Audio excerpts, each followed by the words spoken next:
beautiful Tuesday morning here in the bustling city of Lagos, and today is also the first day in the month of July 2025. I am Fina Okechukwu, and this is a VOP this morning.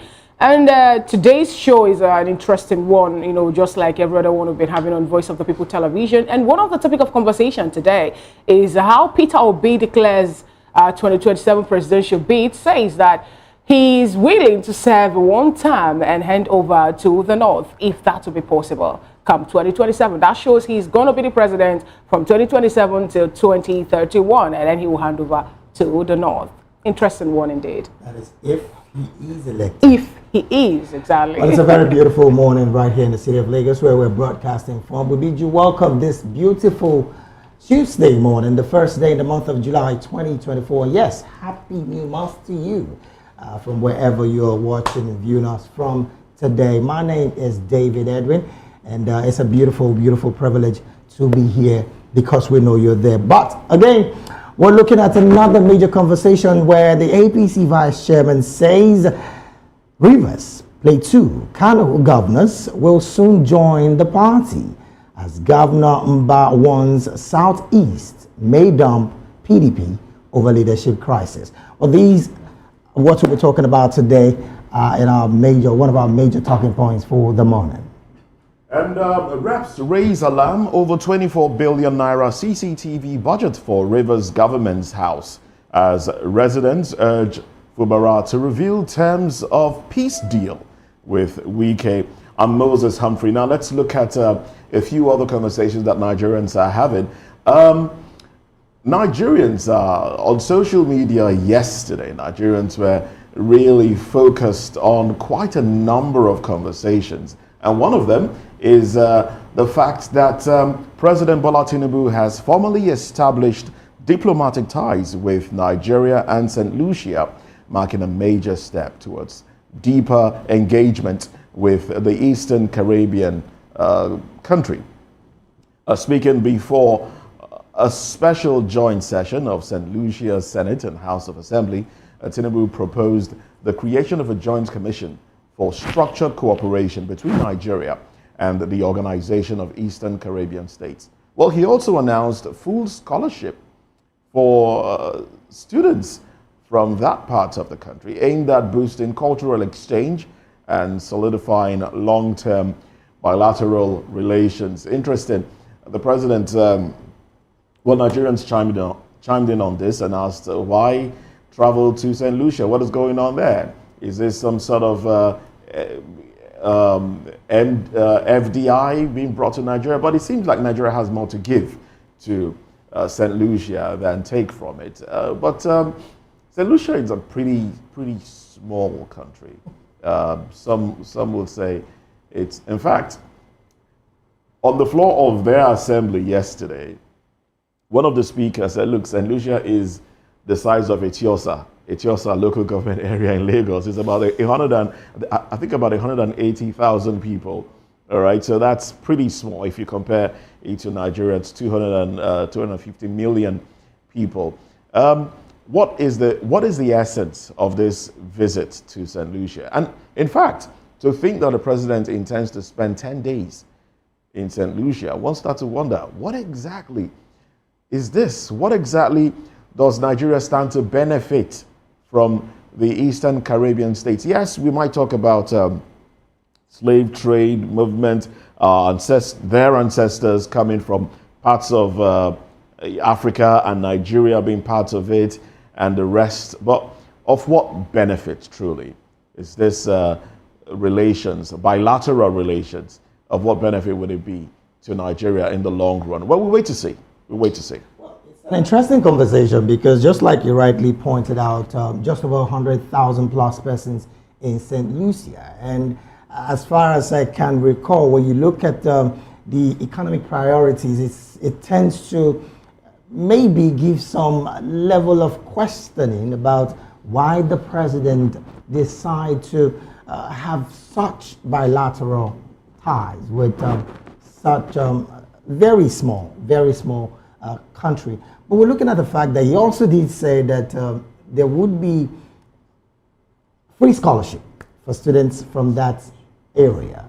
interesting times, in a time where significantly we've been faced with so much domestic challenge within the country, so much questions begging for answers, and one that seemed to be a conspiracy theory, according to some quarters, is the fact that will St. Lucia become another Malta where you see some Nigerians go have some very small plant to refine oil product?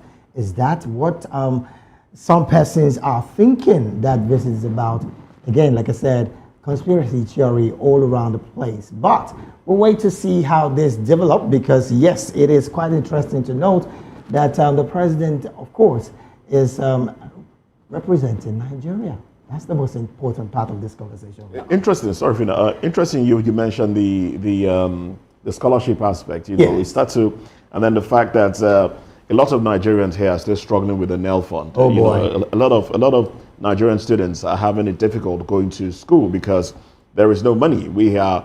I know Fina will probably touch on the multi-dimensional poverty in Nigeria. Because, you know, Fina drums that in like, quite a lot. It's itching her every day. I mean, what the hell? What do you expect? I have my chicks to protect. So when you consider all of that, you now ask, what is the priority of the president really? Sure.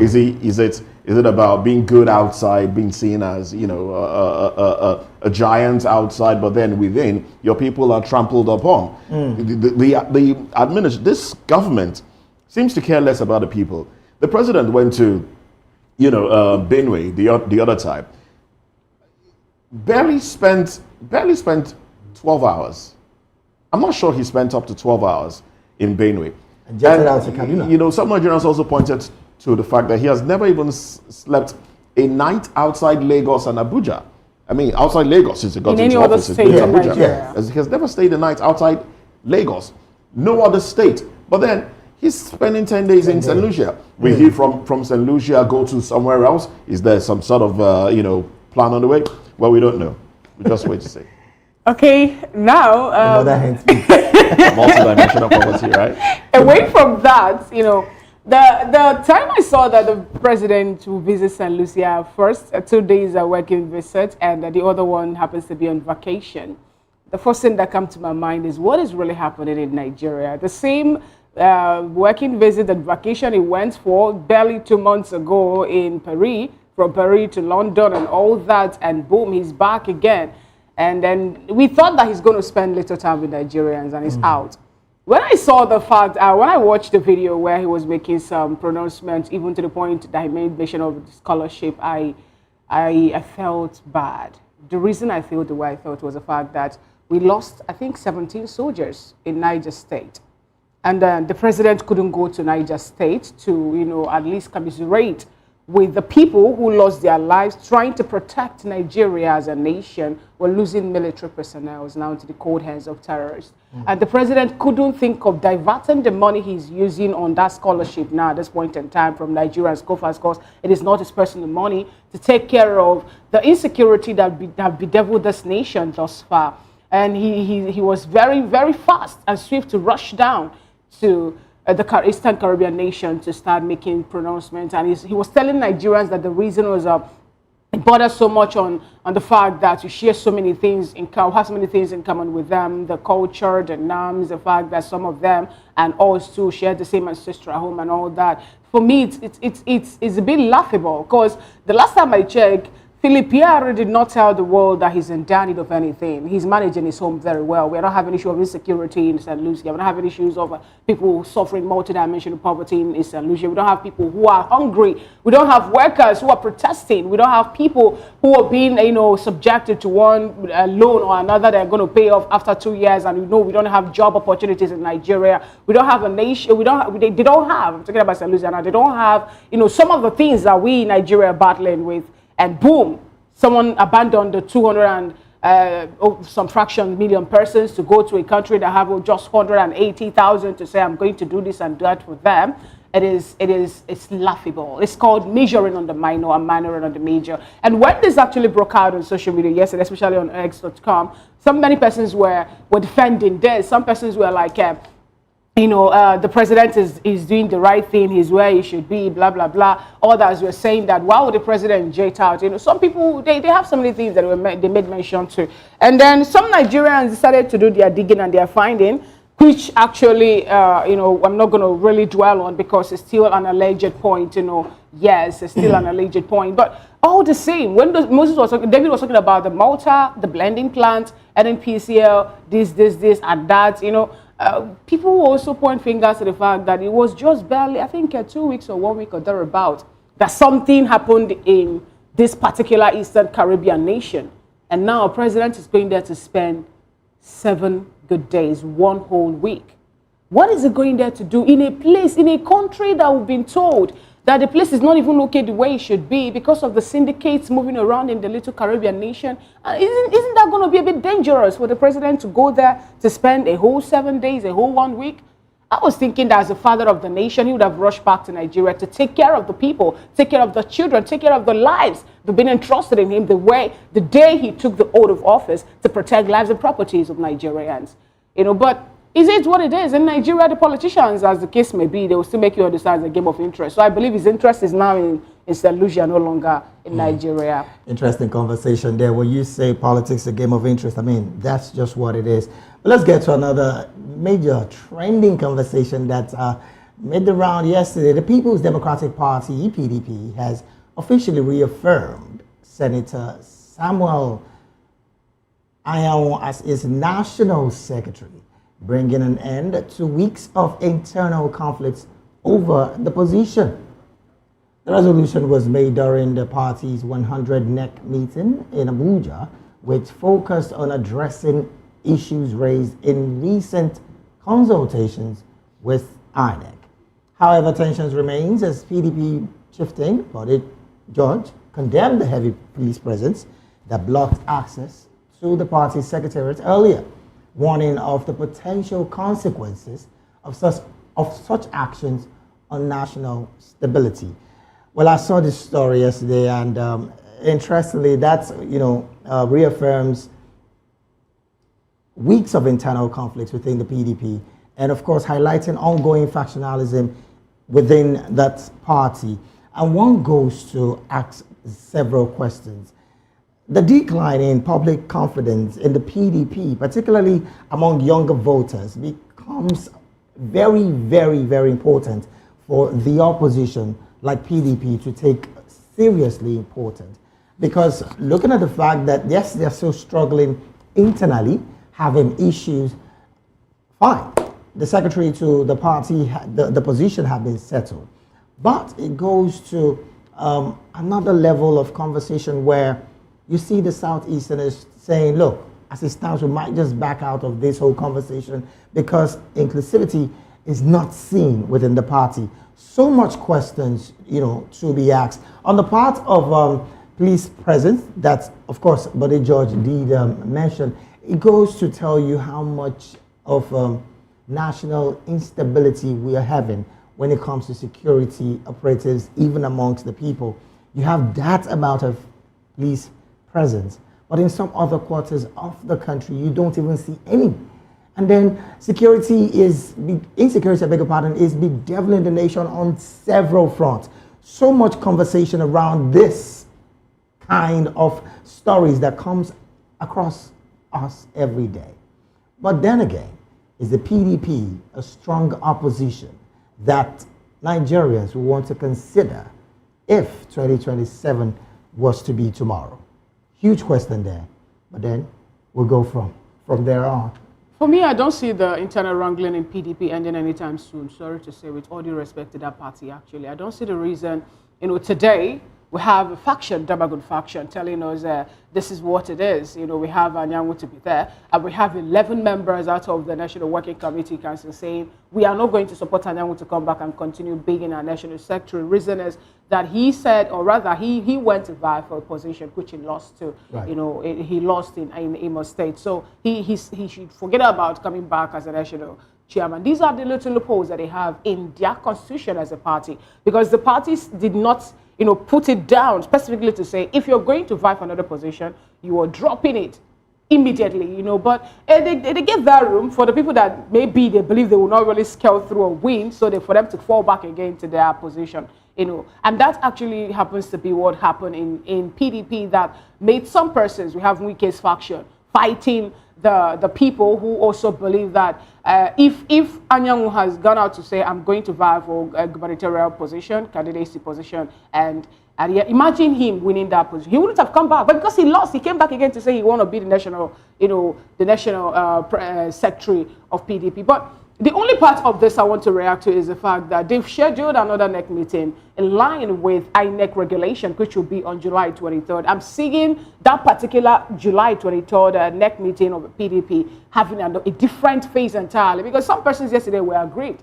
Some persons were like, we did not ask Demagogue to make the pronouncement he made. Some were upset over the happenings that happened there. Recall that we had so much police presence there, and a whole lot of members of PDP also, they felt intimidated. Some of them didn't even go there to attend such meeting. Yes, some of them didn't. And the likes of Peter Mbao of Enugu State made a statement that if they could not handle or settle the issue that you're having internally as a party, that there's every possibility that the likes of him will think of another thing, like moving over to another party and all that. And this is not really a good thing for PDP. PDP is a big party that would have been able to put themselves or put the house together in order to champion a single cause. I can see the reason the likes of Nyesom Wike, who happens to have pledged his own royalty to the incumbent president, to say, zone the ticket of presidency to the south, but I am throwing all my weight behind another person who belongs entirely to a different political party, the All Progressives. And then you're still having a say in the party that you happen to be a chieftain to. You want everything to work the way you want it to work, and it's laughable. We have Demagogue, who happens to be his mouth right there, also still, speaking from the two sides of his mouth. And today he's here, the next other day he's there. This is not the way it should be. If the party wants to move forward, they should look inwardly, forget about the game of interest, put their house in order, and have a single cause, champion a single cause, which is either to get the party or to have more governors. They are losing people. They are losing, viable members to other political parties. They are losing. Imagine the mass exodus happening in Delta State, where the whole persons that people were looking up to migrated. They cross-carpeted to APC. What were they citing? Internal wrangling. The same thing happened in the Koibom. Internal wrangling. The same thing is happening again, to the point that Peter Mbao is considering moving or shifting camp. PDP is, I think that was the party that gave birth to every other party, if I'm to use that word. Yes. So they should know better. The likes of Atiku Abubakar that were hoping to, waiting to do something. One leg is in PDP, another leg is in another coalition party, and we don't even know where he's standing at this point in time. Come on. PDP should do the needful. Put your house in order. All right, while you were speaking, a proverb that, I heard in secondary school just came to mind. Yeah, I attended, pardon? If you're not ready to interpret it, don't go there. That just came to mind, and it says, "Kokoroton jewe idewe loa." Well, if you don't understand. If you don't, I say if you're not ready to interpret it, you shouldn't go there. Well, it basically means that the termite or the ant that eats the leaf is at the base of the leaf itself, and that's the case with the PDP.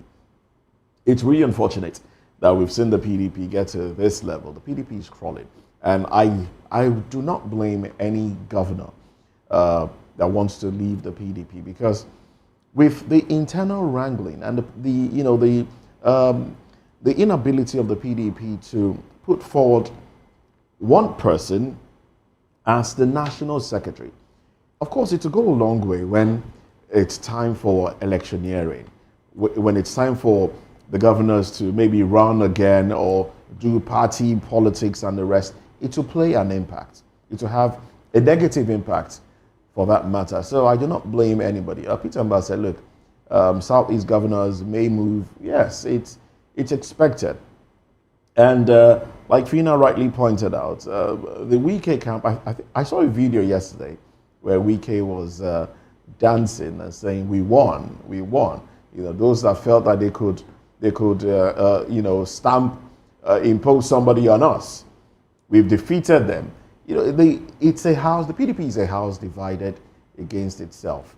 And we know the biblical terminology, a house divided against itself cannot stand. So this, to me, feels like the beginning of the end for the PDP. Will there be a resurrection? I don't see that. I don't see that happening. I think it's the beginning of the end, and we might just see the rise of another party going forward. But we wish them the very best. We wish them the very best. Well, let's move on to another conversation. Fina? In Abuja, staff of the Federal Capital Territory Administration have shut down the FCTA headquarters in protest over unpaid salaries, delayed promotions, and poor working conditions, calling for the removal of Minister Nyesom Wike, whom they blame for worsening staff welfare. Meanwhile, the minister is facing fresh controversy after accusing the University of Abuja of illegal land acquisition, reducing the institution's land allocation from 11,000 to 4,000 hectares. This move comes amid allegations that Wike recently allocated over 2,000 hectares of prime FCT land to his son, Joaquin, with officials estimating the plots could fetch more than $3.6 billion on the market. This is not the first time, such news actually is making it to, the dailies, in national dailies or to the media outlets and all that. Now, the thing is there's some persons have accused Wike actually of land grabbing. Some persons were saying no. Even among those persons that spoke sometime, on the condition of, anonymity, and said that he actually did what they said he did. They also cited how he registered the land, the CFO, and everything. They made that actually available, saying that Nigeria should go and verify. But now the thing is this: if Wike actually, who have been head bent on getting land rent, and also getting more money for FCT and all that, now has been accused by the people whom he happens to be the minister of land grabbing and of not doing what he's supposed to do, or not carrying out his duties judiciously in the state, in FCT, then the president needs to look into that. But the question is, how will the president do it? FCT is no longer part of the TSA, and this actually speaks loud, because if that should continue, then how are we going to be able to trace all the spendings, allocations, and every other thing, all the spendings happening within this particular time that we have Nyesom Wike as Minister of FCT? That is on one beat. Then also, the president, I think, would have actually looked into this particular case, because he cannot tell Nigerians that he's not aware of the fact that people who are workers in FCT have been embarking on protests. The other day, it was a non-state actor, VDM, that's Martins, who said that led children to go to the Nyesom Wike's residence to protest with megaphones and all that in their uniform. They've not been going to school. And then we have other workers now in FCT, health workers too. Every other person, they are threatening to embark on strike. And we have a president still chilling somewhere in St. Lucia. Now back to the particular topic that we're having again, that we believe is going to throw FCT now into pandemonium, is the fact that the workers say they are not going to take it lightly. They gave him a 3-day ultimatum to do the needful, pay their, even more. We're talking about wage award. Isn't it, appalling that the president, who is supposed to be the governor of FCT, made the pronouncement of the wage award, and workers in FCT have not really gotten theirs? The minister is saying, go back to your councils and let the people, the administrators of your council, look into that. I will exonerate the president from this one, because he has appointed a minister to administer the state. So he cannot be there. I will rope him into it. So the minister should be the one that should liaise with the councils and ensure that workers are paid. There are calls for strike action, and it's really not good. It's been observed that those that work within the State House are even complaining that the minister acts good outside. He goes out to build structures, commission this and that, commission billboards. I don't know. That's just. And then you think I will blame also the man. That was a no-go. So doing all of those, but you're not paying salaries. It's unfortunate. The minister has said it's not his business. It's not up to him to do. Yeah. Anyway, but I think they should have some sort of meeting and sort that out. Yesterday we spoke about the labors of our heroes past not going in vain, and that is on the path of paying pensioners who have served. I'm talking about Nigerian police pensioners at the time. And today we're talking about people who are in service. The question now goes to bear, is this a systemic problem, or is this something that we are all doing to get it right? Let's look at it from the point of the fact that this is not about the first time that civil servants will be complaining about unpaid wages, both in this administration and the past administration. Do we really have systems that work? These are major questions that we need to consistently keep talking about so that we can get right as we move on with this democracy that we've all embraced, because it is very appalling and sad that people will be working and then not paid. And then just a couple of weeks ago, the president also did send to the National Assembly the budget of the FCT in the tunes of how much again? These and more seem to be quite a bit dark. I want Dark to use that indeed. word. A bit dark. Very dark. And it's not fair, really, if you ask me. Everybody actually should be blamed. The president should be blamed. He appointed the minister, and people are talking about how the minister is not treating them well. He should look into the activities of Nyesom Wike in Abuja. Anyway, without wasting much time, it's time for us to take a quick peep on the cover page of the National Dailies. And we'll have the First News newspaper, we have the New Telegraph, we have the Business Day, the Nigerian Tribune, Vanguard, Punch, and a whole lot. Then I would like to start off from the First News newspaper. Beside the masthead, we have an interesting storyline that reads Most Wanted Bandit Leader Turji Bello calls for peace talks after Curzon's death. And tomorrow, he will be de-radicalized and reintegrated back into the society after the peace talk, I believe. Interesting one. DNA crackdown. 92-year-old rapist jailed for 1967 mother of widow. Tinubu showers praise on Wike. Your leadership lighting up every corner of FCT, even as workers are planning on embarking on a strike. Nigeria launches immigration amnesty portal ahead of visa crackdown. FCTA workers picket Wike's office over unpaid salaries. Teachers strike. The better headline, loneliness kills 871,000 annually. WHO warns of global crisis. Loneliness kills 871,000 annually. WHO warns of global crisis. Unpaid since January, angry contractors storm finance ministry, demand Tinubu's intervention. NECA grounds Rano airplane after engine failure, cabin smoke. The bottom strip headline, EFCC arrests 74 suspected internet fraudsters. Those are the stories on the cover page of the First News newspaper. All right, let's go from there on to New Telegraph, where the banner headline here reads, PDP NEC meets, reinstates Anyanwu as National Secretary. The New Telegraph, that's where we're going. The banner headline of that particular headline reads, schedules another meeting for July the 23rd. All our governors, NWC members attended. We're on same page. That's according to Damagum. And of course, that's the subwriter of that particular headline. Above that headline, you see other headlines that reads e-visa, over 14,000 applicants, processed in 6 weeks. Minister. 2027, no discussion on joint tickets with Atiku. Obi is saying this, and the subwriter of that one says, open to one-term presidency condition pact. Rivers, reps query 24 billion naira CCTV allocation, demand details in 48 hours. APC, substantive national chair to emerge July the 24th. Dolary assumes office, promises, that's the subwriter, promises party discipline, membership, mobilization.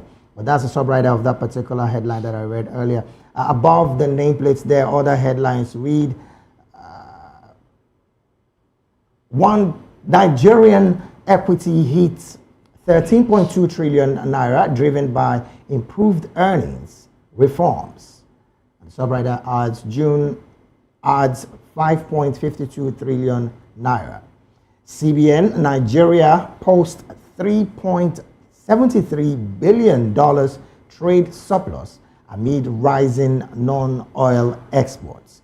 Well, there's a major pictorial of the president. You find that, of course, at the front page of that same newspaper. Above that pictorial, you see other headlines. Most residents of St. Lucia are from Nigeria. Lucian Senate President is the one accredited to that statement.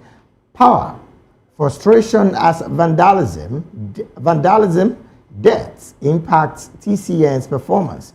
The subwriter of that headline, 178 transmission towers destroyed in 6 months. Stakeholders' debts hit 457 billion naira. FCT schools closure, NAS declared nationwide protest tomorrow. Subwriter, Sisano threatens federal government over packed bridge, demands salary harmonization. Natasha arraigned for alleged cybercrime and granted bail. Akeredolu, Ondo to probe death. Corpse for inspection. Wife may be quizzed. And then the final headline there.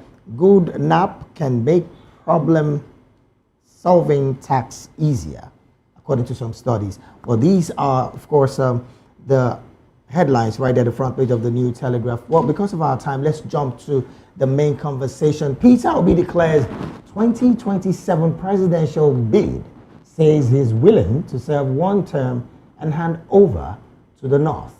This and more we'll be talking about just after this break. You best want to stay with us.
Thank you so much for staying with us. It's still VOP this morning. Now to the first topic of conversation.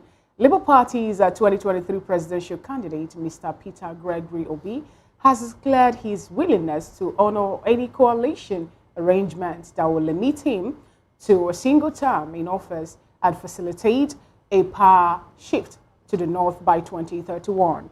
Speaking during a live X, formerly Twitter space hosted by Parallel Fox, Obi addressed about 10,000 participants, stressing that his ambition is not driven by desperation, but by commitment to integrity and national unity.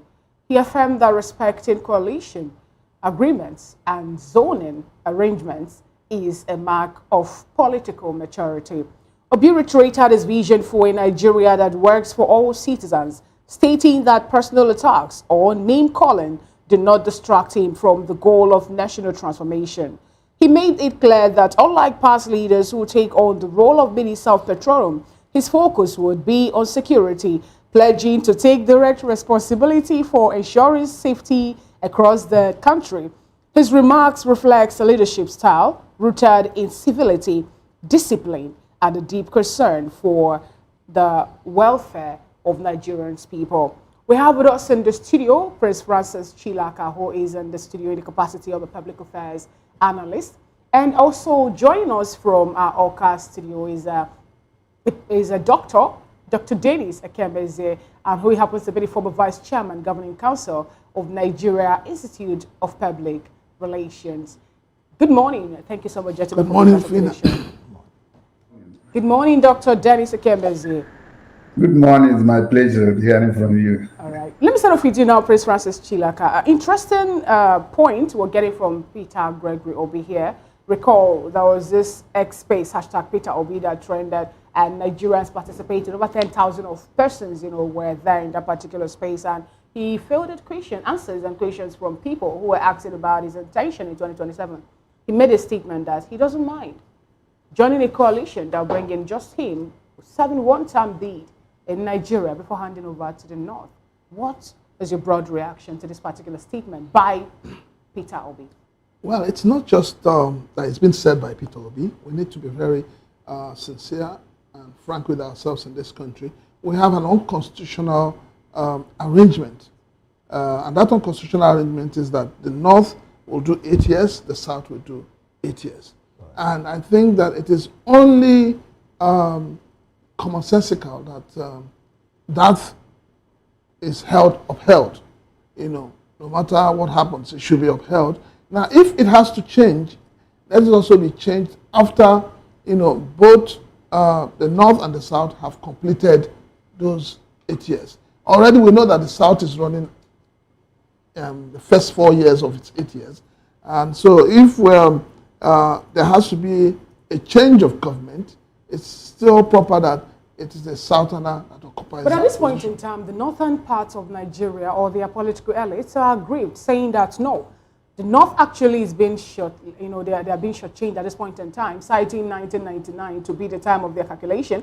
And they say that the North actually have not really experienced much time. According to them, they just made mention of 8 years of Buhari and then maybe 1 year or 2 years of late Umar Musa Yar'Adua, saying that the South have been there, so the South is time for them to leave, whereas they're not to take over. I would say that the Northerners that are saying that are being very myopic.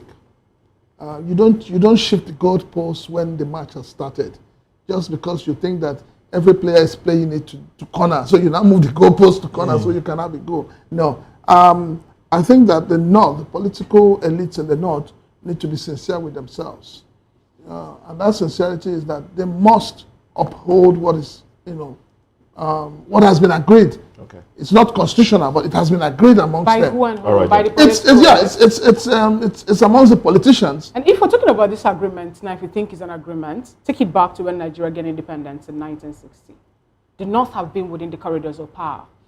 Even during between 1960 and to the truncated democratic system, we know that you can't call that leadership. Now, but would the northern part of Nigeria come up to take away the benefits that they've actually gained during the time of the North, the military? For me, it's not about, listen, for me, it's not about whether you're the North or the South.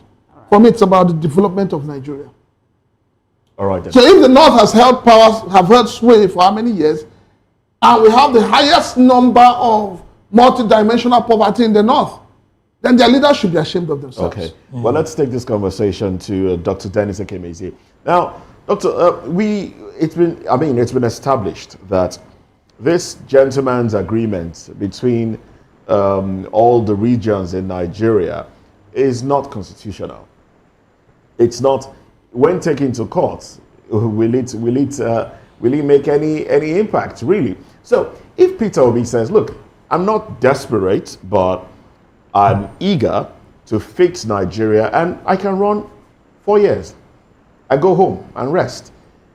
What is there to prevent Peter Obi after getting into office, maybe after 2 years, says, look, there is more work to be done, and as the president, I've changed my mind. I want to run.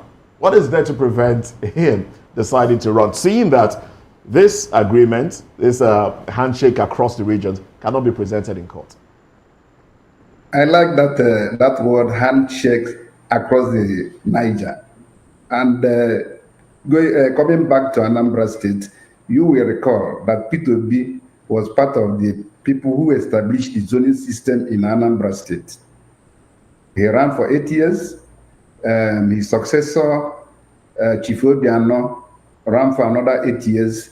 And then Soludo now, that is Apoga in motion, running for 4 years, and then expecting to, or demanding or requesting to run for another 4 years. So it becomes a philosophy which he has established in Anambra State, and then wants to move it as part of that national political culture that he will do 4 years.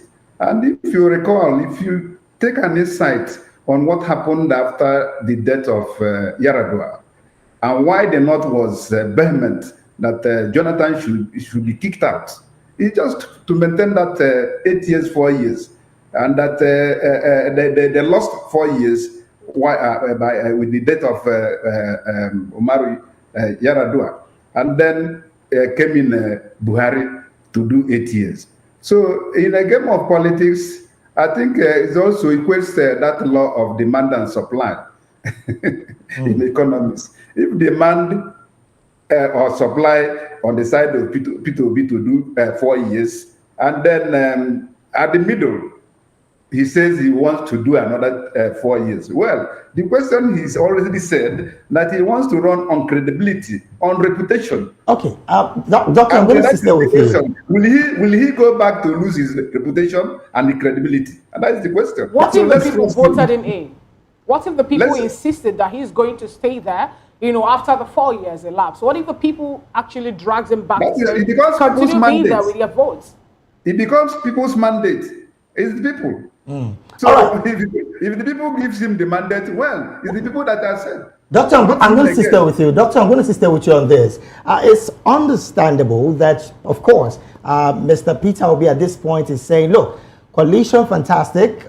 We can just allow me 4 years. And of course, after running 4 years, I'll be gone.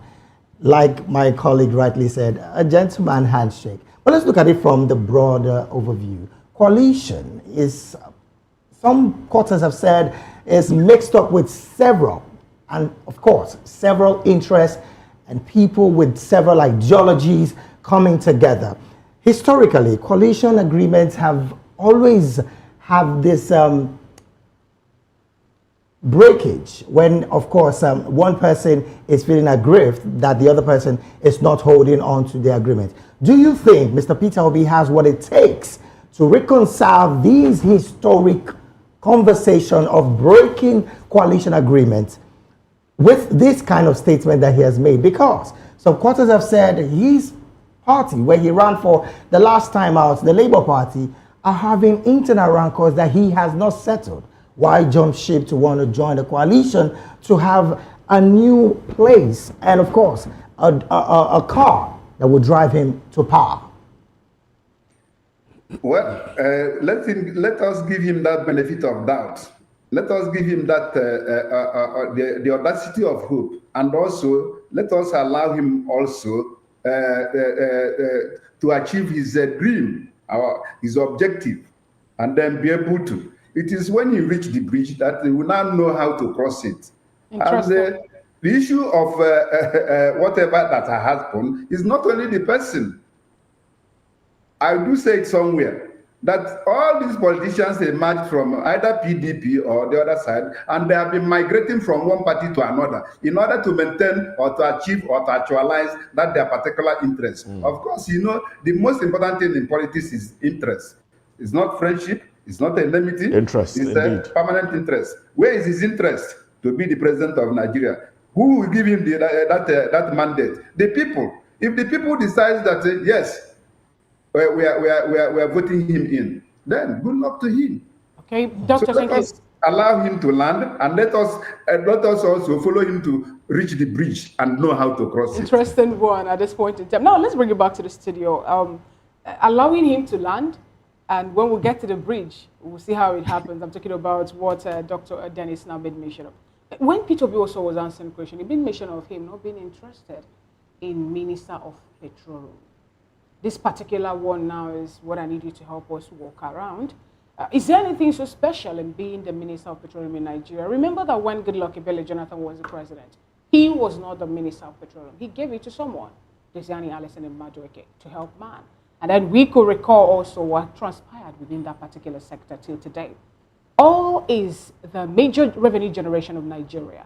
Do you think at this point in time that the president shouldn't be the one at the helm of that particular ministry to make sure that all is well accounted for and the proceeds from it is being utilized for the betterment of Nigeria? Why run away from that? Why will he say he doesn't want to be there? 8 years of disastrous rule of Buhari, he was a minister of petroleum. Has he given us account of it? Has he been able to tell Nigerians what transpired in that ministry? First 2 years of this administration, President Bola Ahmed Tinubu is still the Minister of Petroleum. What you have is a Minister of State. It is in this administration you hear... like a continuum. It is in this administration you hear NNPC telling you they are declaring 6 billion, they are owing federal government 6 billion. It is in this administration that we don't even know the ownership of NNPCL. But did you see something something similar when Desani and Madueke was the thing is this: you cannot be everywhere. Your job as a leader is to put a team that manages and submits to you. So, as a minister of petroleum and the president, who are you accountable to? If the National Assembly needs to probe NNPCL, or they need to even probe the ministry, would they ask the president to come and answer questions? No, why would Peter Obi choose to be the Minister of Defense at this point in time? Because he said he would rather become a Minister of Defense instead of going for Minister of Petroleum at this point in time. So when you think you see, the insecurity in the land needs a lot of proactiveness. So who is he going to react or respond to when it not really fall in place the way it should be? For me, I would say this: no president should be a minister. No president should take up the portfolio of a minister. It's degrading. It simply shows that you do not trust people around you. Trust issues. So for you to succeed, it's like saying the chairman of VOP is the GM of VOP, is the chief president of GOP. No. Nothing will work. Well, interestingly, you did mention earlier that he cannot be everywhere. Now, in context, Mr. Peter Obi did say that he's pledging to take direct responsibility for security situation in the country.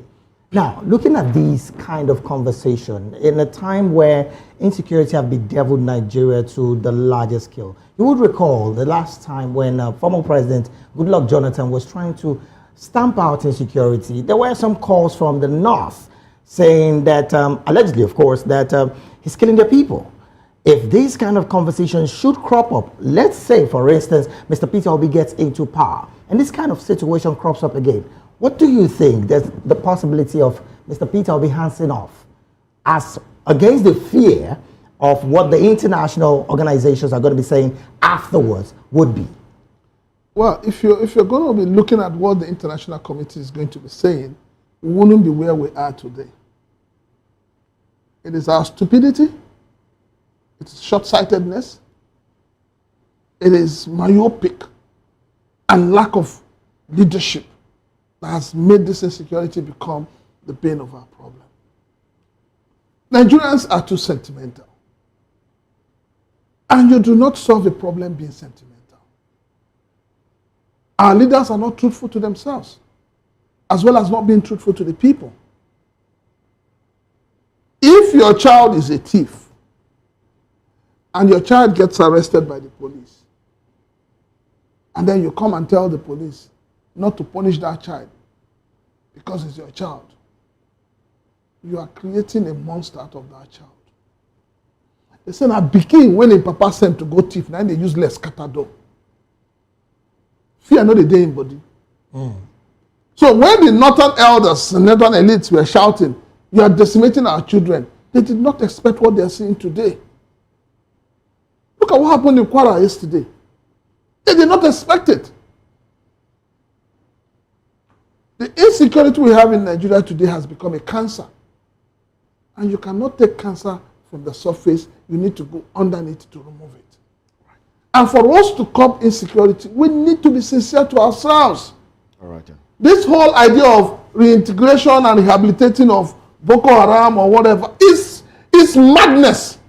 It is the height of stupidity. But that's a non-kinetic way also to fight insecurity. How do you how? We've been told that some people joined this insurgent group against their wish. Some were being Fina, forget this morons you have as leaders. Some were being Fina, please, don't annoy me this morning. We've seen that actually happen.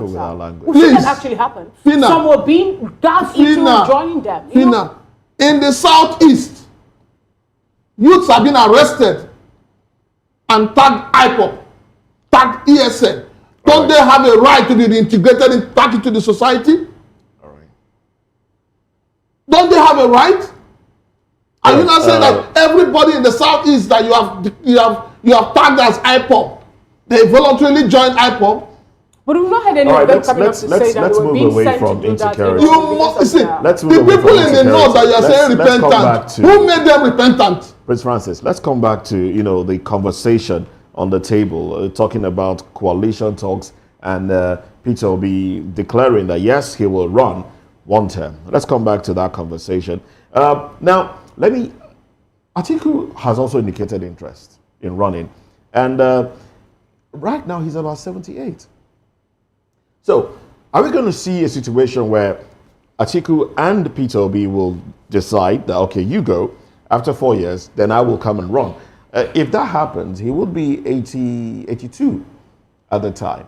Do you think Nigeria would want an 82-year-old, officially 82-year-old? I know we might have an unofficial, I don't know about. Will Nigerians want an 82-year-old at the time? Moses, I've said this severally, and I'll say it again. 2027 is going to be a changer for Nigerians. A changer? Yes. 2027, don't forget that the current coalition you have right now, it's not political party oriented. It's individuals. And these individuals believe that it is time for us to be patriotic. And in achieving this patriotism, I've told you before, Atiku will not contest. Okay. For 2027? Atiku will not contest. But will he contest in 2031? I'm not going to talk about that. But in this... No, but in 2027, in 2027, because we need to get this country back on track. Now, considering the fact that he has repeatedly indicated interest in getting to that position, do you think he will not want to contest in 2031? And if he does, at that time, I'm looking at the age that he will be. You see, let us live to 2031. Let us face 2027. 2027 will make or mar this country. You think so? And yes. You see, the hunger in the land is getting to crescendo. The insecurity in the land is getting to its height. If you've heard the story of what is playing out in Abuja, even in Bagada now, where they say people dress as security agents to attack people, to rob houses. It shows you that insecurity, like I keep saying, Nigeria is getting close to a failed state. Okay. What has kept Nigeria going is the people. The day the people decide to wear the armor of complete lawlessness, you will understand where. All right, Dr. Dennis Ekemeze, let me come back to you now. Still talking about this 2027, the possibility of Peter Obi getting into office, running, and Igbo group, youth Igbo group, Omenu Kundi Igbo United, they've said, look, they are not pleased with the position that Peter Obi is taking, not aligning, not making it official that he is aligning with the coalition. That seems to be the mistake he made prior to 2023, where he decided to run alone. And he seems to be taking that stance again, saying that, look, I'm not interested if there will be a coalition that will just grab power. I'm not interested in that. All I want is, but we know, pundits have, indicated that it will take only a coalition to unseat APC right now. Tinubu's government. It will take only a coalition to unseat this government. Is Peter Obi doing himself some injustice if he's not coming out early enough to let Nigerians know where he stands? If he stands with a coalition or if he wants to run alone? Some Nigerians have also pointed out to the fact that, look, that's played against him in 2023. Well, I don't think it's late for him to make up his mind. I think he normally says that he's doing consultation. And if he's doing consultation and advocacy, then we allow him time. It is when the coalition is saturated that we now know who is there and who is not there. So far, he has said that this is what he wants. He wants to be president, to be elected as president of Nigeria come 2027. Then the vehicle will give him the best opportunity will be the one that he will join. And honestly, let us allow him. Let us not push him or stampede him to action. Okay. All right, then. Thank you very much. We know that Peter Obi is a very intelligent human being. Most definitely. And as a philosopher also, he learns from history. Okay. And then be able to navigate. I think that's the word. Navigate through that water of getting elected. All right, then. Thank you very much. There's something people said. Thank you. If Atiku is coming or is not coming, well, when the coalition comes up and they remember where they are going, is it ADC or no, but the party they are going, if they continue to make the same mistake they made in PDP, then the coalition may all right, not then. All right, then. Let me bring this. I think that's my opinion. All right, let me bring this to Prince Francis. Same question, Prince Francis. Is he doing himself injustice, not spelling it out early enough, or are we waiting to see a possible obedient kind of pool that he got? Will he get that same pool if he announces late that, look, he's just running? There's no lateness in announcing where you belong to. There is no lateness. Yes. And like what they say is teaching time saves nine. No. Politically speaking, when you're in politics, there's no lateness. After all, Fubara that has become governor did not campaign, but he became a governor. Okay. He was being chased by EFCC, if you have forgotten. No, that's a different case. No, I'm coming. He was alleged that he was being looked for by EFCC, but he eventually became the candidate of the party. Peter Obi is not hiding. No, that's... Peter Obi has... No, nobody's saying that he's hiding. Peter Obi started by saying that I will join a coalition that puts the interest of the Nigerian people forward. But do you and agree? In all of this coalition, Peter Obi is involved. Do you agree that it will only take a coalition to unseat this? No, obviously we know that. Peter Obi understands that as well. Okay. And that is why I said, when I started, I said, the coalition you have are individuals. They're individuals. So how do you react to the position of Omenukundibo, the youth group? That says what? That are saying, look, make up your mind. If you're joining a coalition, let us know where to align with. The youth group, how many, what's their capacity, or what's their numbers? But Prince, what's their numbers? No, come me please, what's their numbers?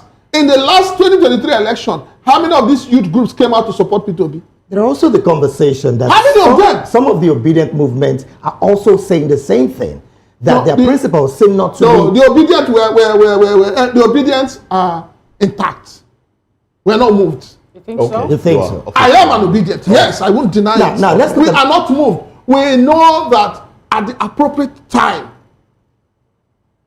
Peter Obi would do the right thing. So you think he's just playing politics, and this everybody's playing politics right now. By not declaring his interest or choosing a particular... Why do you think Gandojo was removed? It's politics. No, at this point in time, so you cannot put all your cards on the table at the same time. All right. Now, with the way things are going, the fact that Ganduje for APC now has resigned, and we're looking at Kwankwaso moving over to APC to be the running mate of the present president. In this coalition talk that we're looking at now, if, for example, since Obedience have come up to say we don't want Peter Obi to be a runner-up, we don't want him to be anybody's second fiddle now, who then do you think, at this point in time, is viable enough to have an election? There are quite a number of persons. And like I said, you don't put your cards on the table. It's good for the ruling party to tell us who they're using, and then we'll know what to do. Check, if you're talking about quite a number of persons, if you look at what happened or what played out during the Dati Baba Ahmed and the Peter Obi's movement during the last election, you also know what transpired. The issue of not being recognized, of not being within the corridors of power also played its role. It plays a card, actually, for that election. In what now, way? at this particular time, yeah, people were of the opinion they don't even know who that is. They don't know who they didn't know who he was, but they knew who he became. And then also, they also looked at where he came from, the minority also, the Kaduna South, and how You see, this this problem of saying people are minority is also a problem in this country. You think that's a problem? It's a problem. You cannot classify somebody as being a minority in his own country. You cannot.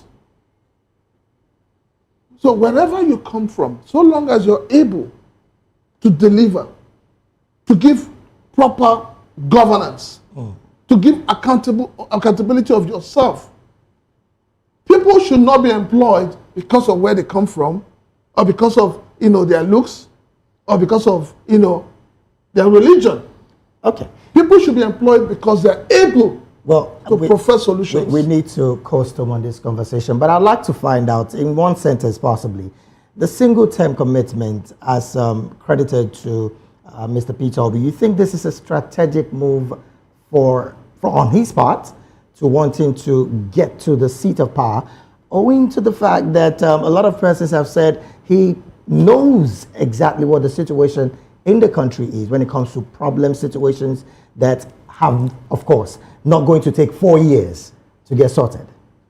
Even if you give APC another 20 years, they cannot solve the problem of Nigeria. So what makes you think Peter Obi can So solve it in 4 years? what we need is somebody who has a vision. To handle it in 4 years? In a See, single you time? can solve the problem of Nigeria in 4 years. Interesting. It's all about being sincere to yourself. All right. Okay, let's get to another conversation, really. The second conversation, because of our time. APC's vice chairman says Rivers, Plateau, Kano governors will soon join APC. As Governor Mbawon Southeast may dump PDP over leadership crisis. These and more we'll be talking about when we return after this break. Do stay with us.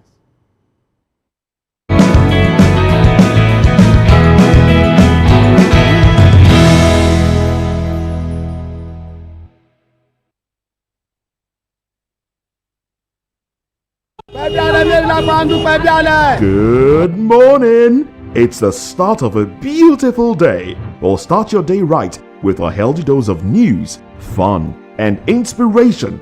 Join us on VOP this morning for the latest news, trending topics, and uplifting stories to set your day on the right vibe. From news and current events to lifestyle and entertainment, you are covered. VOP this morning, 8 a.m. Monday through Friday.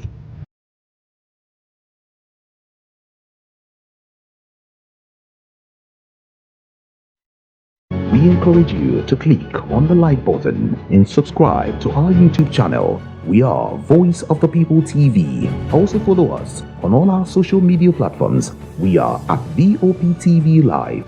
Visit our website www.vop.ng for fresh and trending news. Also watch us live on SLTV channel 264. VOP TV, Voice of the People Television.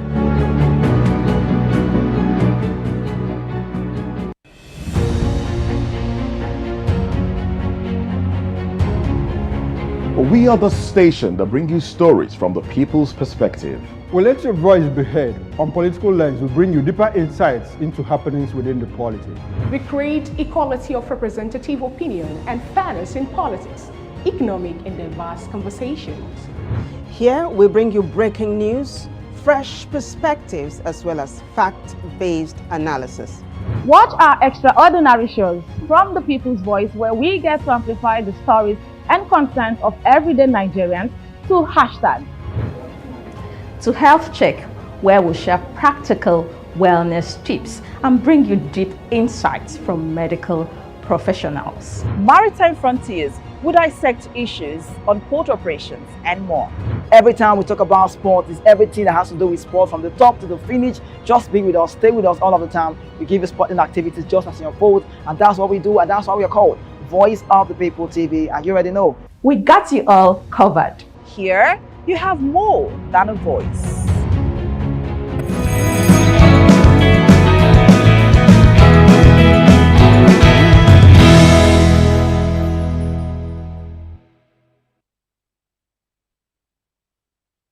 All right, glad to have you back. It is still VOP this morning, and of course, right here on Voice of the People Television. Now let's get to another conversation. The All Progressive Congress, APC, may soon welcome new high-profile members as the party's national vice chairman for the Southeast, Ijeoma Arodiobu, has revealed that the governors of Bayelsa, Rivers, Plateau, and Kano State are set to join the ruling party within 2 months. He described the planned defection as certain and not based on speculation, adding that discussions are also ongoing with Enugu State Governor Peter Mbah and Abia State Governor Alex Oti. In a related development, Enugu Governor Peter Mbah has warned that PDP members in the Southeast may reconsider their loyalty to the party if it fails to affirm Sunday Ude Okoye as the national secretary, speaking after closed-door meetings with regional party leaders in Enugu State. Mbah stressed the need for the recognition and fairness within the party's national leadership structure.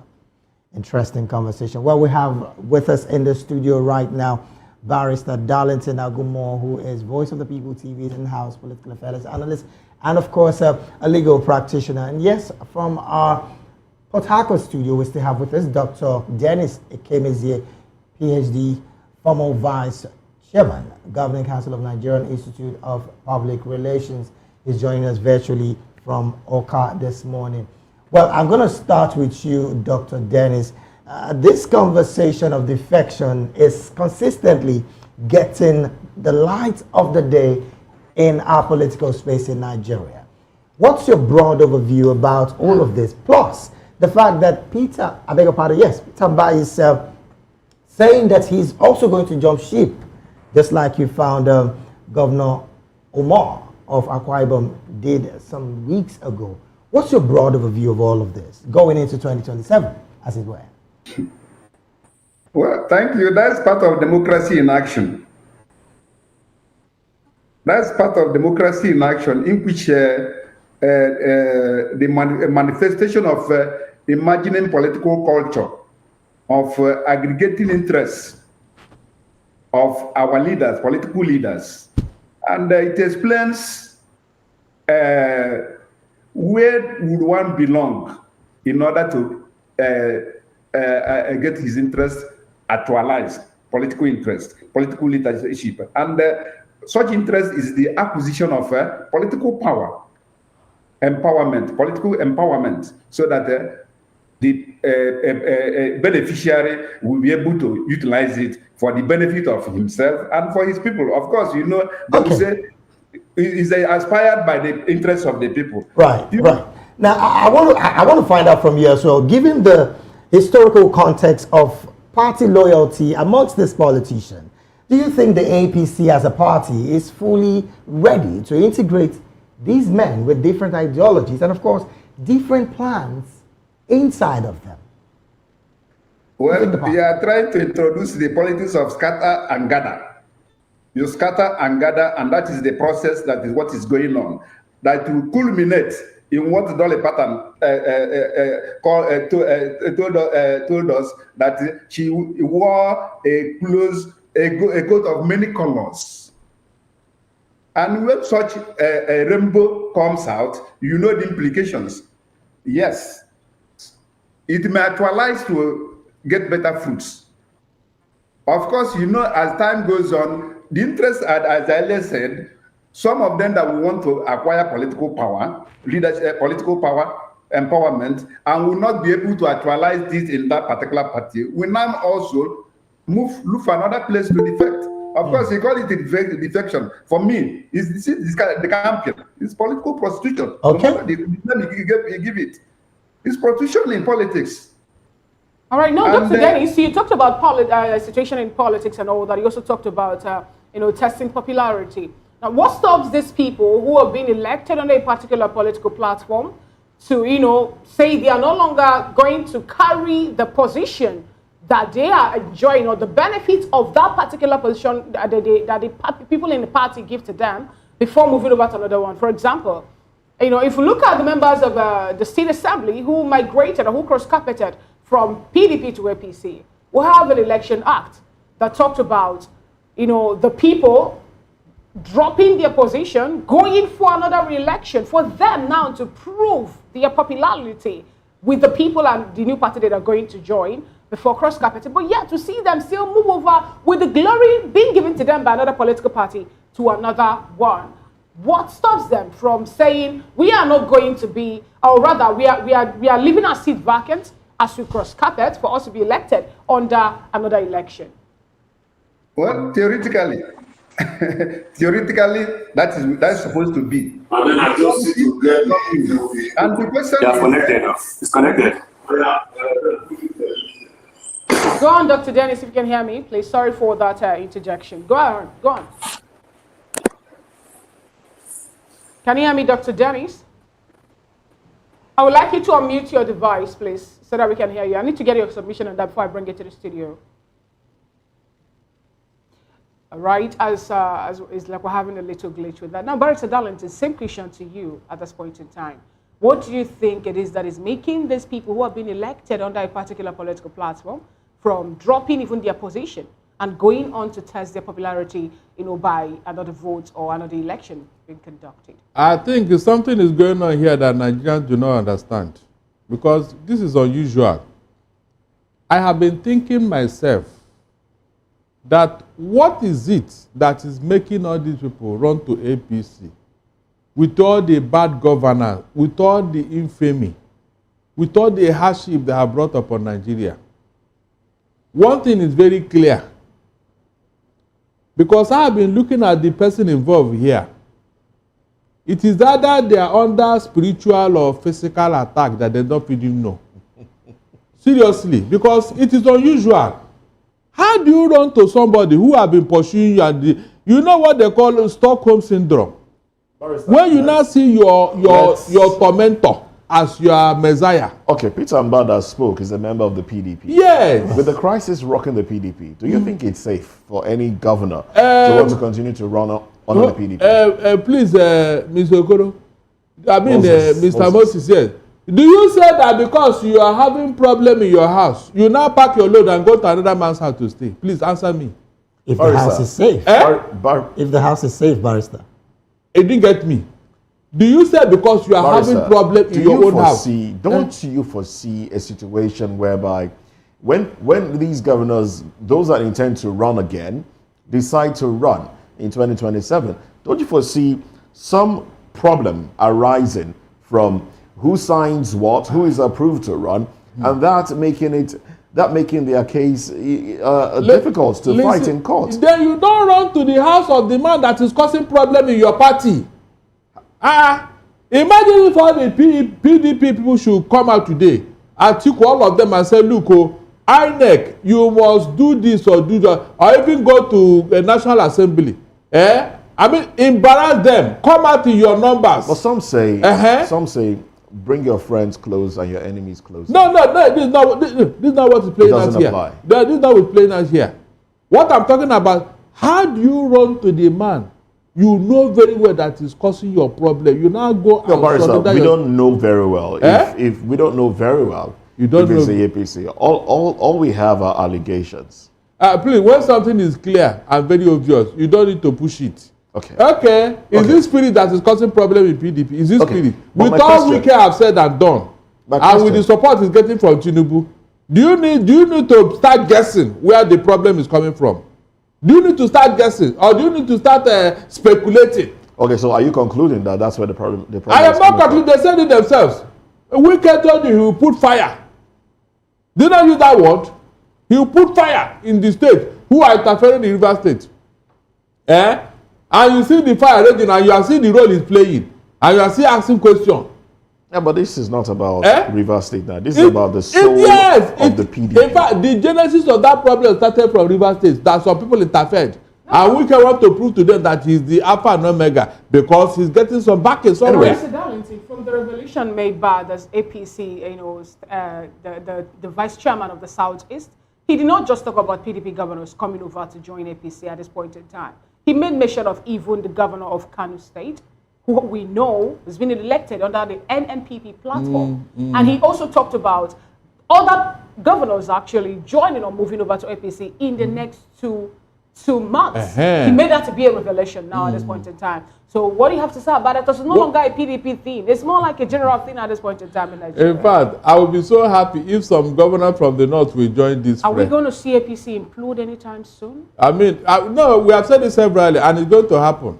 In fact, APC becoming to be G3 now because they can't manage this their so-called resources. Because Tinubu is now the only person in APC. He decides who will be what. And I know very well that Tinubu cannot manage it. He's not good at doing that. He cannot manage what he's getting now. So whatever is pushing these people to be joining APC, at the end of the day, we are going to know. You see this so-called people, we are going to find out what is actually wrong. Right. Because this has never happened. I've never seen it before. Okay. That you run to a house that is a problem on its own. You are running inside there for safety. How does that pan out? It's unusual. There must be a reason why people are running to APC. And they may not tell us, but I know that at the end of the day, somebody will come out and review what happened. When their primaries come up, maybe by 2026, yes, they will tell us. Thank you very much, Barrister Darlington. Let's go to Abuja, where we have Comrade Solomon Adodo. Good morning to you, Comrade. Well, you might need to unmute your microphone so we establish communication with you, Comrade Solomon Adodo. Good morning once again. Well, we're not hearing. If you're speaking, we can't hear you at the moment. So we'll just take this back to Oka, where we have Dr. Dennis Ekemese. Dr. Dennis, now, what are the implications of these governors from different parties now, not just about the PDP, defecting to the APC? What are the implications? Will this lead to an implosion within the APC? Should the APC be jubilant, really, that all these governors who have their own ideologies and their own intentions as well coming into the APC, maybe for security, but what are the implications, the general implication of it? Well, as I said earlier, I think there are children of one mother and different fathers. Then coming together again, if you study very well, you see that most of these DKMPs are from PDP. They're migrating to even that APC. The formation part of them, the nucleus, the important people there migrated from PDP. So if their brothers are joining them again as part of the PDP family, well, time will tell.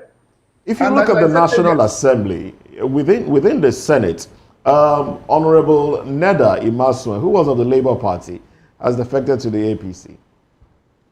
What do you make of that as well? Yes, I'm still going there because let them be there. The final interest, as my brother said, when the primaries comes, some of them that will win and some of them will lose, we now start to look for another place to go. And that is where this coalition is very important. the coalition is very important in the sense that it will provide a event, a forum for those who are still faithful to themselves. As you said, most of these parties, they don't have ideology. Most of our politicians are not even principled. Okay. They are not even principled. That's where the problem is. Let me ask this question again to you now, Dr. Dennis. I asked the barrister already about his opinion on this, over the fact that some persons are being, are being more like being forced or gagged to join the APC. For example, River State, where we had, according to the information being dropped today by Ijoma, he said that in less than 2 months, the likes of Simila Ifubara will join APC. And isn't that going to lead to that party imploding at any given time, given the fact that people who are being forced or who are being, cajoled to join the party are not really doing it wholeheartedly at this point in time? And if that should be the case, then where then lies the progress of the progressives? You said lured. Even most cases it's not even lured. Most of them are intimidated by social forces. And then the social forces emanating from the interest they have. And then, every politician is always futuristic. Targeting, of course, we just said now, after 2027 and then 2031. And this is the permutation politicians always do, so that they will be able to aggregate the interest together and then know where they are moving forward. Okay. Well, Fubara has not declared until he declares or he decamps. Right. Because, and then we now know how to... All right, let's bring it back to the studio. Barrister, interestingly, he used a word, and of course you said it earlier, looking like the situation is the people, the politicians, looks like they are being forced into the APC. Let's talk about the economic implication of this kind of defections that we are seeing happening around the states. Economically, the nation as a whole is not doing well. Security-wise, we are, of course, bedeviled by insecurity all across the nation. We're still struggling with it. But we see governors move from a party that seemed to be working and took them into power, and of course, thinking and moving to another party. What's the economic implication of this? Yes, nothing goes for nothing.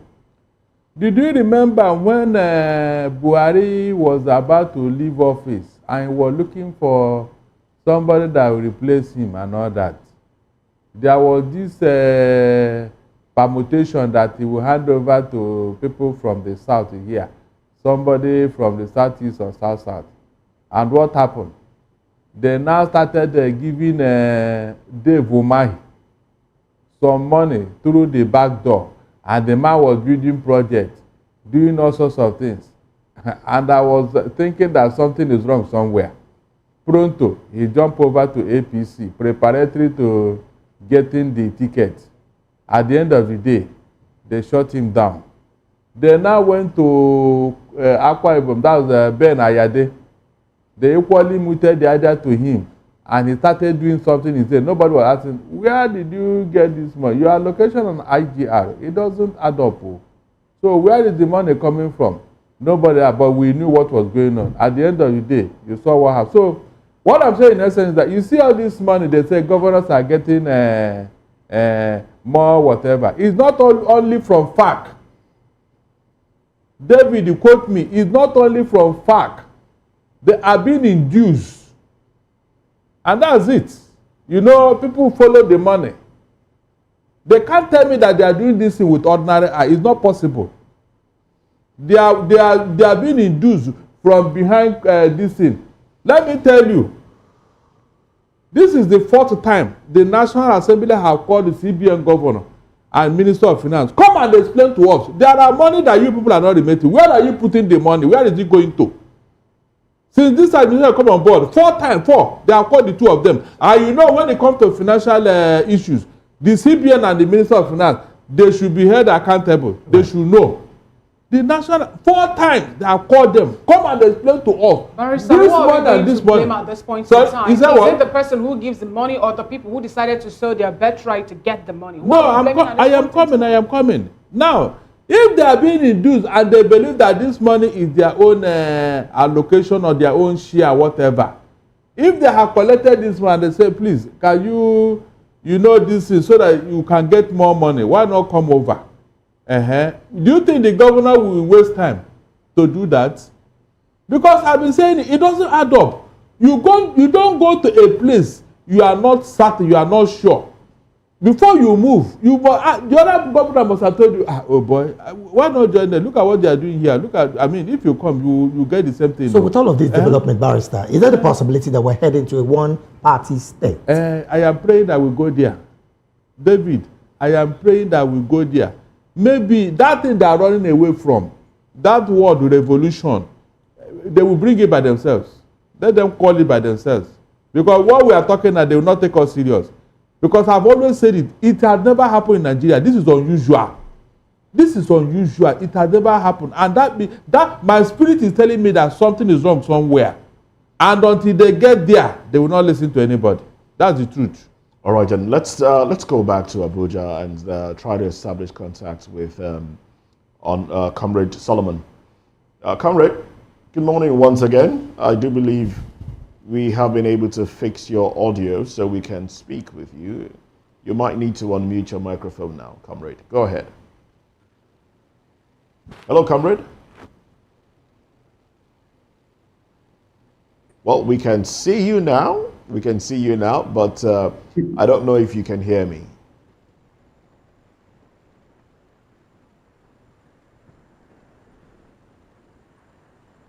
All right, Comrade, you might need to unmute your microphone. That will enable us to hear you clearly. All right, while we try to sort that out, let's bring the conversation back to Barrister Darlington, who's with us right here. Barrister, David was talking about the possibility of a one-party state. Okay. Well, my question is not about a one-party state, but a one-party dominant system. All right. If we have this, it can never work. All right. I'm being told that we can now get audio quality from Abuja. All right. Good morning to you once again, Comrade Solomon. Good morning. Thank you for having me. Good.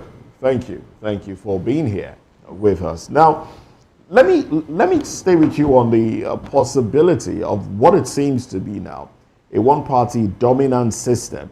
That seems to be what we are heading towards in Nigeria. So what will these defections trigger?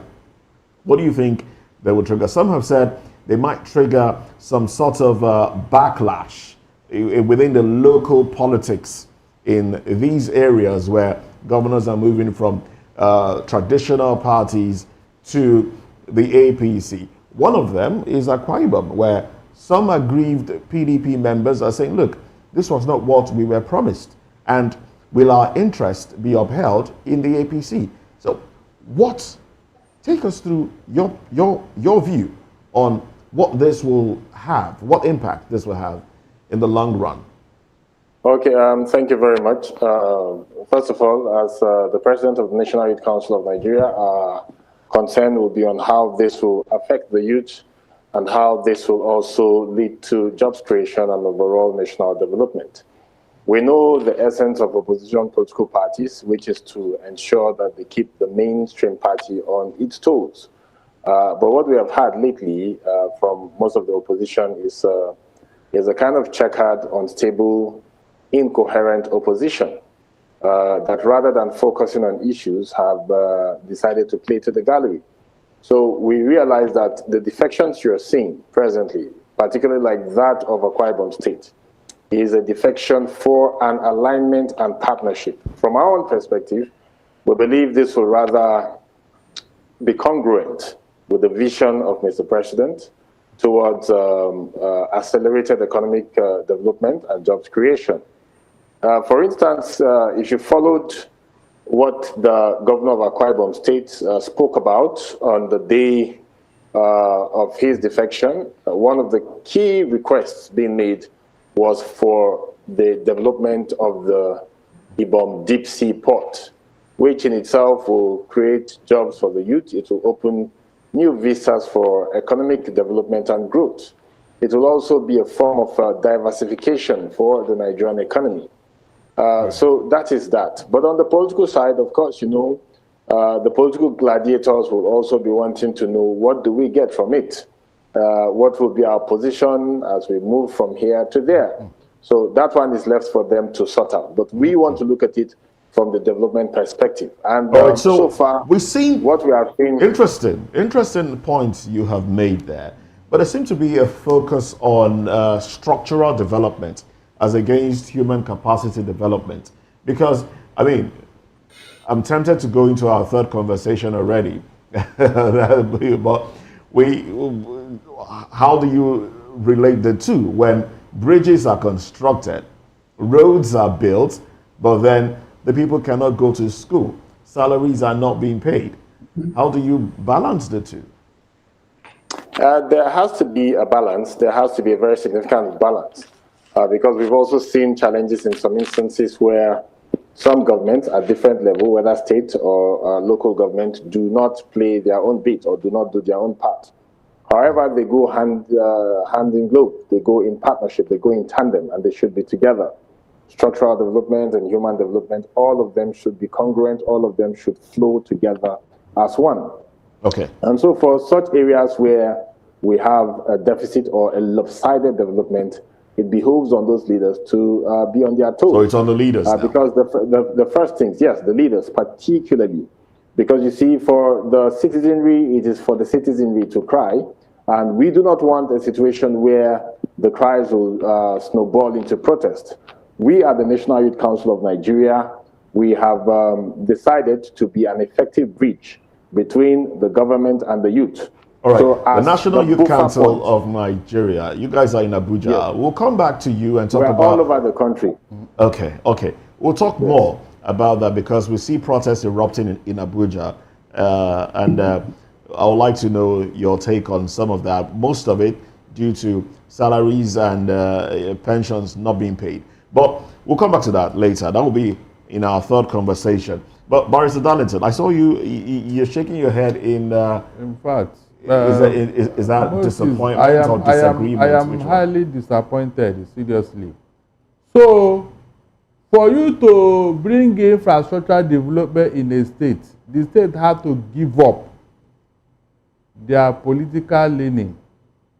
Is that what I'm being told this morning? For you to now do what we've seen governors say, look, they need to align with the center to get the dividends of democracy. What does that say to the kind of politics that's what I'm trying to tell you now. Practice in Nigeria. That you need to induce somebody, like somebody is this is my right. I mean, naturally, this is my right. The allocation and money and everything is my right. And you now say, before I can give you this, your right, you must give up so and so. It's no longer right. That's what I'm telling you here. If you begin to behave in this kind of manner, that if a state wants development in their state, something you ought to do as a federal government, you are now saying that the state, the governor should run to your party before they can get whatever. Is that proper and right? You have forgotten that you cannot sit there as a governor, as the president forever. If the other president now come, he now starts where you stopped and say, okay, all of you that run to this party, before I can do anything, run to my own party too. Moses, are you not thinking along that line? Is that how to develop a country, for God's sake? But when we when we do this, we don't even know the implication until later. When it start haunting us, you now say, we didn't know, we thought. What kind of behavior is this? Well, Barrister Darlington, no, is it really the duty of the governor at this point in time to be talking about, projects that will be given when we have members of the states, now I'm talking about constituency members, National Assembly, and that of the House of Representatives there, to make sure that they do the needful by bringing out or churning out all of these projects. You remember they have the bill that they passed, and this actually happened to be part of the things that they're supposed to be doing. Why is it the government that's now the one championing the construction of because those people in the National Assembly, they are no longer representing anybody. They are there for Tinubu. That's why every time they have the opportunity, they will be singing, on your mandate, on your mandate. So does mean we don't need them anymore? Since they are there for themselves. They are there for themselves. They can't do anything that has to checkmate even the executive. Have they? They are not there. And that is where the danger comes from. We are not running a democracy with this type of behavior. Everybody now is deferring to APC. Even the National Youth Council, they have been compromised. They have. You think they have? They have been compromised because the use of the old that we used to know in the 70s and 80s, they didn't play the role these youths are playing today. Who are the people That's a heavy allegation. It's not a heavy, it's a fact. Solomon, please. It's a fact. What role have they played? This is accusing your organization of compromise, and that seems to be some perception. How do you react to that? I am very much here and present. What Leonard Silk should know is that you don't expect the youth to become hoodlums and thugs on the streets before you say we are part of governance. You don't expect us to be antithetical to the wheels of progress. You don't expect us to be burning down our country in the name of revolution and destroying what should be our collective heritage before we say that we are advocating for the youth or we are standing for democracy. We should also know that times have changed. When we talk about the 70s, you know what we were talking about. The military regimes, and then the 80s and most of the periods when we are talking about the...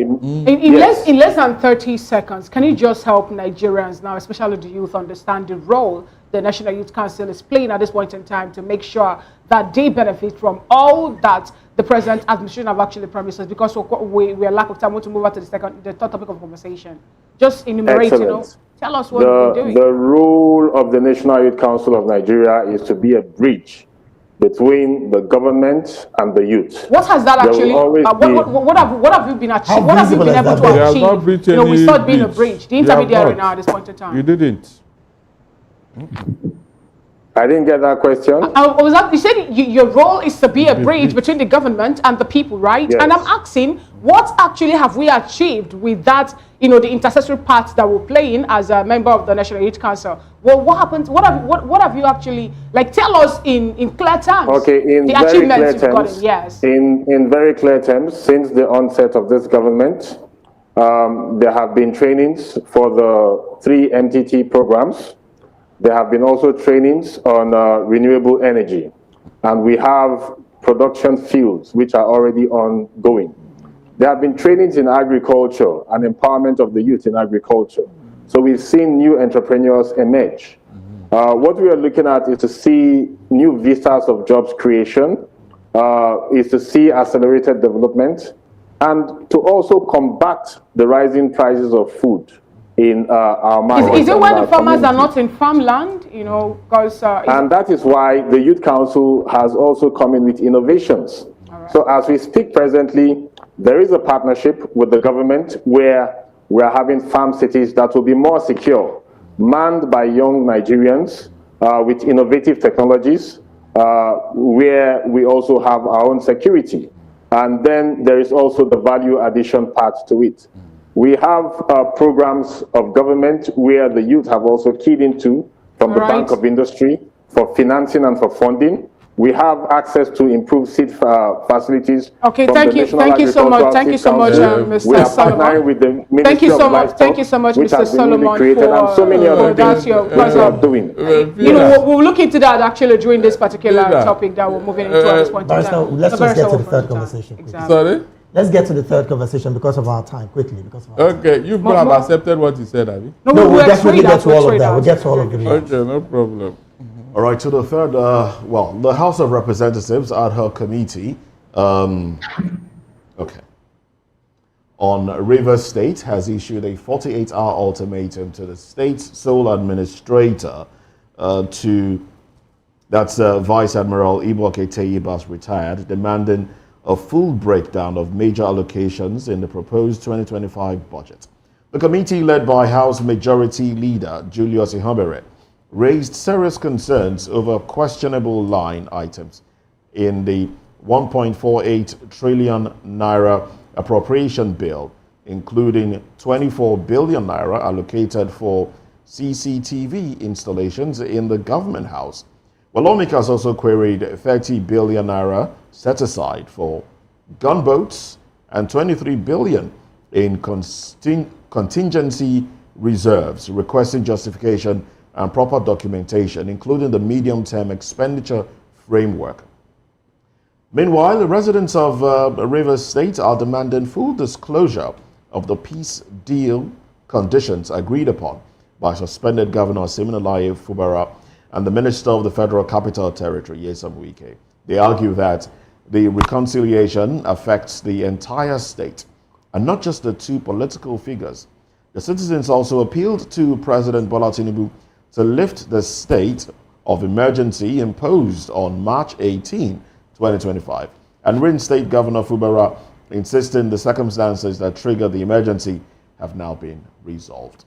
Oh well.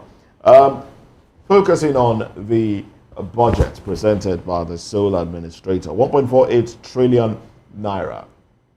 Oh well. We still have Barrister Darlington with us here. Barrister. So. Another infamy. Okay. The 1 point, we've seen these allocations. What does this CCTV, 24 billion naira for CCTV installation in the government house, and 30 billion naira set aside for gunboats, and also 23 billion in contingency reserves. Is this some sort of SPV for 2027 to, gather funds for 2027? You see, Moses, this is one of the reasons why I don't, when somebody wants to play pranks, especially on me, it irritates me. Seriously. We see the handwriting on the wall. We are looking for Daniel to come and interpret it for us. Where these people are taking us to, where they are going. Look at how these people are inflating everything that has to do with their budget, with their project, everything. And this is an avenue for what? For corruption. Are you impressed? Are you impressed that the National Assembly is asking the sole administrator to come react to this? What will come out of it? Moses, this is not the first time they are giving that man order to do certain things. Did he listen to him? He's a paymaster in Abuja. Did they even ask him to comply? The answer is capital no. As long as you are doing whatever Tinubu wants, the courts, the National Assembly, the police, the army, they are on their own. It's as simple as that. Mention one thing that asked that man, that sole administrator, to come and explain that he has explained. In fact, does he need anybody to tell him to come and give the breakdown? But because he is answerable to one man, every other person can go to anywhere. It doesn't concern him. Well, Barrister, he will not answer them. Barrister, considering the citizens' appeal of course, lifting the state of emergency on Rivers State, what steps do you think government should take to address the underlying issues that brought about that particular position? There was no issue. David, let nobody be deceived. There was no issue in Rivers State until the state of emergency was imposed. It's like working towards an answer, like we are seeing today. Please, let me ask you, what is going on in Benue and Plateau and other middle belt states? And what happened in River before they imposed the state of emergency? Which one is worse? Which one deserves a state of emergency? You can see how they have psychologically conditioned Nigerian mind to do their bidding. Everybody say, how can a Fubara avoid what brought about the state of emergency? All the things that happened in River that caused it, you ask yourself, what were those things? Do you see why I don't join issues with people when they want to misrepresent facts? What was wrong with River State as at the time this state of emergency was imposed? Nothing. Practically nothing. But because they want to capture that state through this means, look at where it has landed us now. Have you seen where they were going? Ab initio. So let nobody come and tell me, how can we avoid what happened? Nothing. There was nothing wrong in River State. They just hijacked that state. Because Fubara was implementing the Supreme Court ruling. He was doing it. obediently, dutifully. Instead of them to encourage him, they say, no, if we now do it, our plan is over now, they now hijack it. Right, and people are not asking Tinubu, why didn't you allow this man to implement Supreme Court judgment, which you have already started? Let us see where the problem will now come from.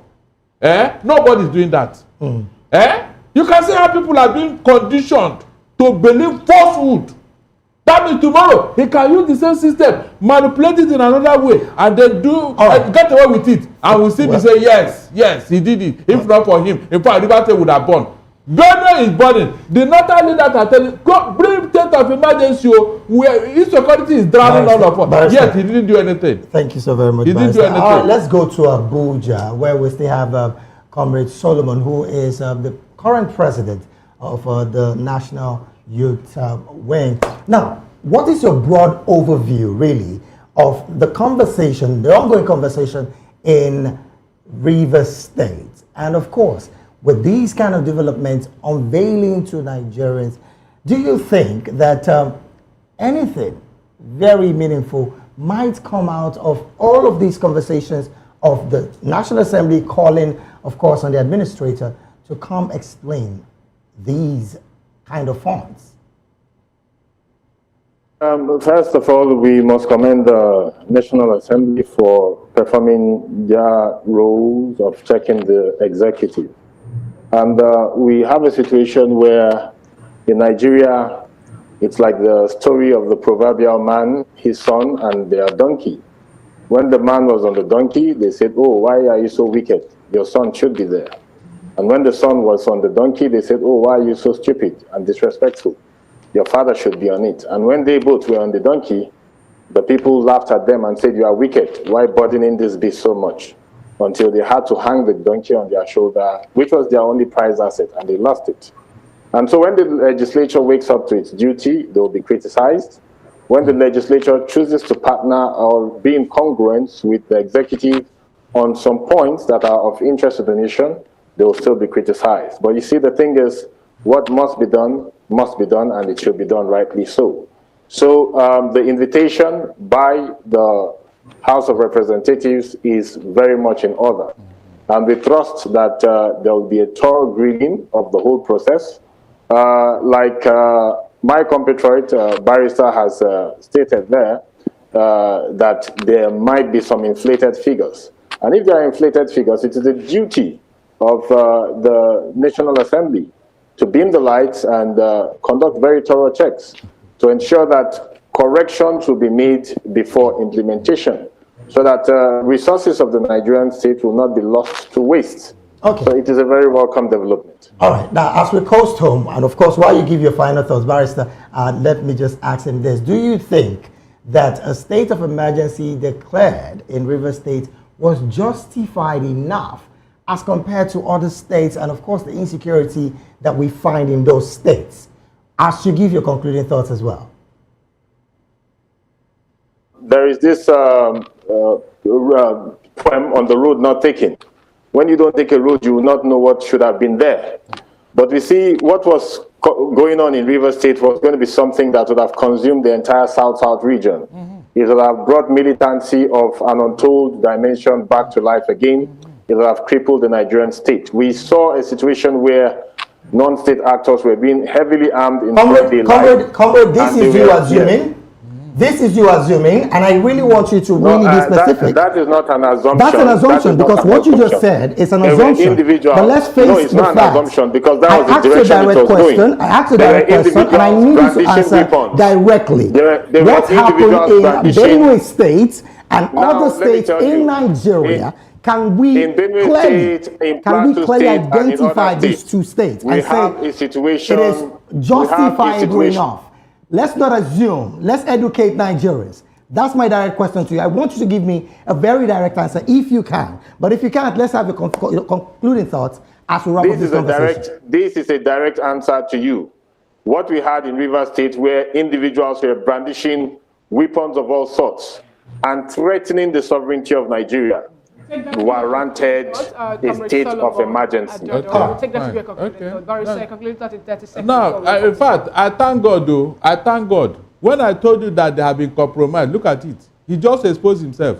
How can you compare what happened in Rivers State with what's going on in Benue? Barrister, that is his opinion. I'm telling you that from where he's speaking, he has been compromised. If they are truly Nigerian youth, hold on, please. Hold on. This is your point. You are not talking like a Nigerian youth. What happened? These are the people causing problem. What are they practicing? More than what is going on in Benue State. What are they threatening even the president? Please, let me hear. Threatening what? Let me hear. The one they threatened the other people. What happened to that one? What are you talking about? Can you just hear this man? Can you just hear this man? Thank you so much for me. These are the people that have compromised. Using them against us. What truth? Your National Assembly, what are they checked? What are the National Assembly checkmated? What are they checkmated? What are they checkmated since they went inside there? Can you just imagine? I wish you can bring that man here. Let's bring him here. Come here. You cannot be what truth? Look at this man. What he's saying. Thank you so much for your contribution to today's show. Thank you, Barrister Darlington, for your contribution. Can you just imagine? Comrade Solomon, for your contribution. I hope to be with you again. Please, you come. You can come here. We can extend this program. I love to meet people like you. You are the problem. You are hiding under youth council. You are the problem. You are the problem. We wake up and it is just that we must burn down the country. Who told you to burn down the tent? We are telling you to do the needful. Checking out what the executive is doing. They are giving the governor condition. Please let me hear, Johnny. Let me hear. The one people are burning over there. Which one is worse? Yeah, but we burn Nigeria. So protest is not to burn Nigeria. What are you talking about? This is how running. On behalf of the backroom staff, my colleague in the studio, I am Fina. Thank you so much, Moses Gumfrey. Thank you, David Edwin, for being part of today's VOP this morning. Do well to join the newspaper review on top of the hour 10 a.m. here on Voice of the People television for more in-depth analysis on the cover pages of the national dailies.